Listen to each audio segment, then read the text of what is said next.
Olá, meus queridos e minhas queridas, sejam todos muito bem-vindos à pastoral desta terça-feira, dia 25 de maio de 2021. Eu quero compartilhar com vocês Efésios, capítulo 1, versículos 7 e 8.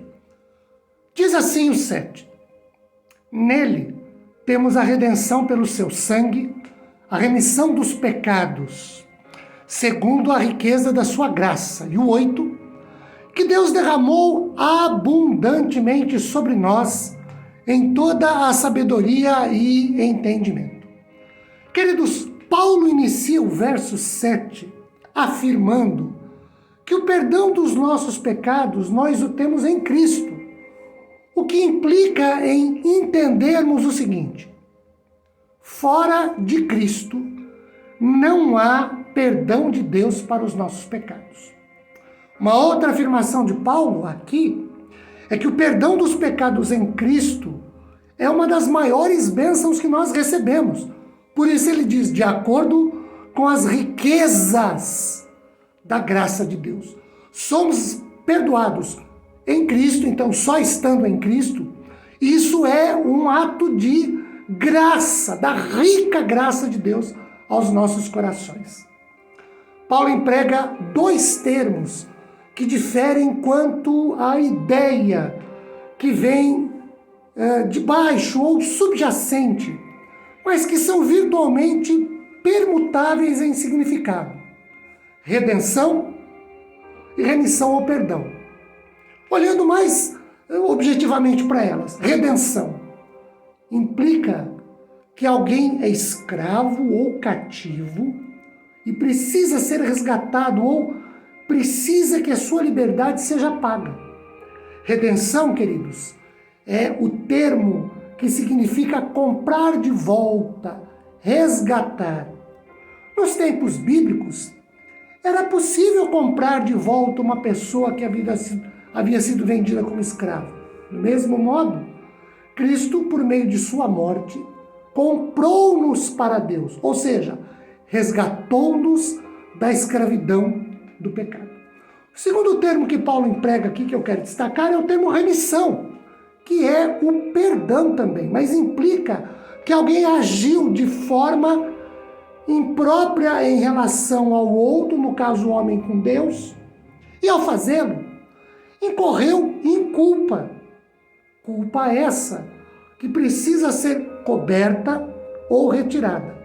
E aí, denota libertar da escravidão através de pagamento. Neste caso, o valor infinito do sangue vertido de Jesus é eficaz para remir os nossos pecados. Esses dois termos, queridos, eles exigem o pagamento de um preço alto. E aí, o preço foi pago pelo sangue, isto é, o sangue de Jesus é o meio pelo qual se realiza a nossa redenção.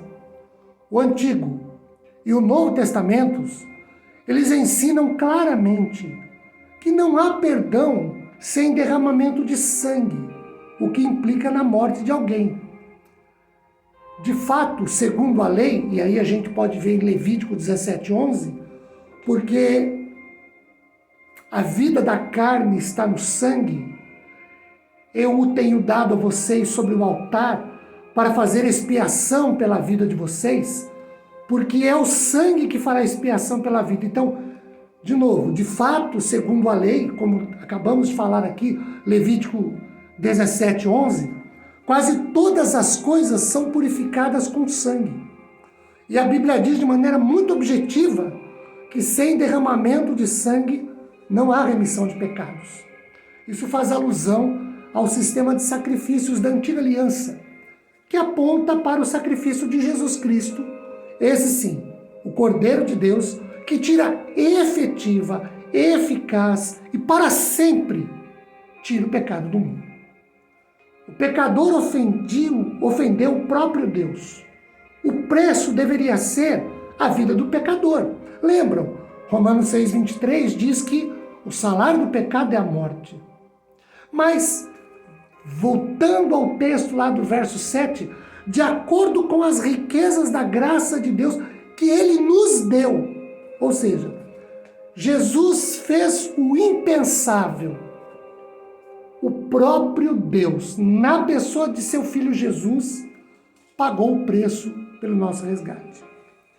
Deus enviou seu Filho para ser nosso substituto, para sofrer e morrer em nosso lugar.